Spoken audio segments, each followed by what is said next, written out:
So over the years, I have searched the scriptures to see what can we find in the scriptures that maybe has anything to do with this insane event.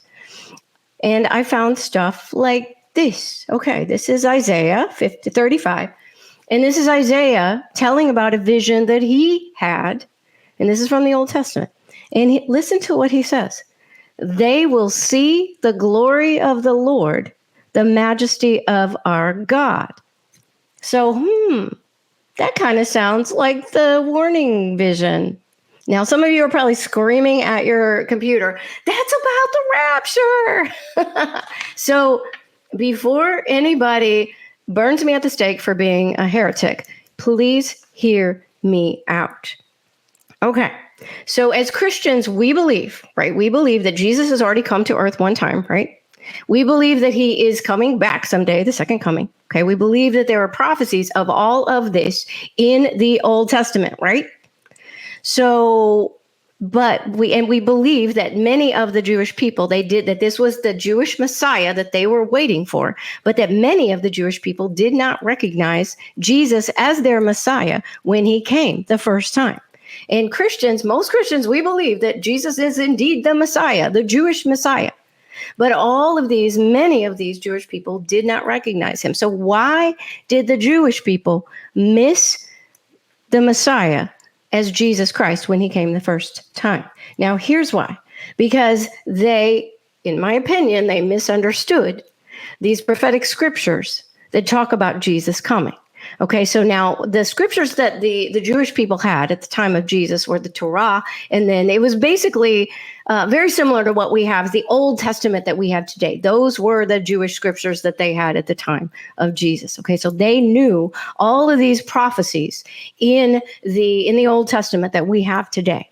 Okay, so we believe today as Christians, we see that there were many prophecies about Jesus coming the first time. There's prophecies about him coming through Bethlehem, being from Nazareth, being a suffering servant, of him being pierced for our transgressions, of him dying. So we see all of that, and we know that those are prophecies about the first time he came. We have the benefit of seeing this in retrospect, right? They didn't have that.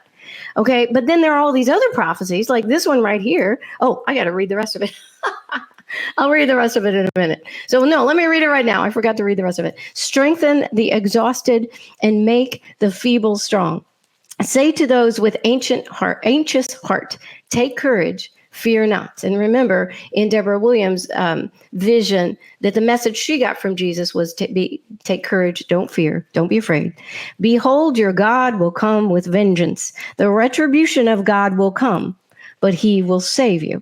Then the eyes of those who are blind will be opened, and the ears of those who are deaf will be unstopped. Then those who limp will leap like a deer, and the tongue of those who cannot speak will shout for joy. Okay, so this is one of those prophecies about the next coming of Jesus when he comes as his conquering king. So we see that now. But what happened, the reason why so many Jewish people they didn't recognize that Jesus was their Messiah, was because they took all these prophecies in the Old Testament and they conflated them as one. They assumed and interpreted that this was one coming event. And so they didn't really pay attention to all the ones about the suffering servant. And they focused instead on the scriptures like this that talk about him coming as a conquering king.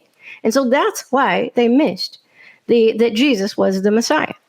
All right, now the Jewish people knew their scriptures, not just the religious leaders, the Jewish people, it was their entire culture. They grew up learning these scriptures, reading these scriptures, hearing these scriptures, reciting them, memorizing them. They knew their scriptures backwards and forwards, upside down, inside out, round and round, and they knew them. They knew them way better than most Christians today know our Bible. So if they could so misunderstand these prophetic scriptures about the coming of Jesus, it would be very arrogant of us to think that we have got it all correct, that perhaps we understand all of this when they got it wrong. I guarantee you, we do not have it all correct. There are many, many things that we are misunderstanding as well.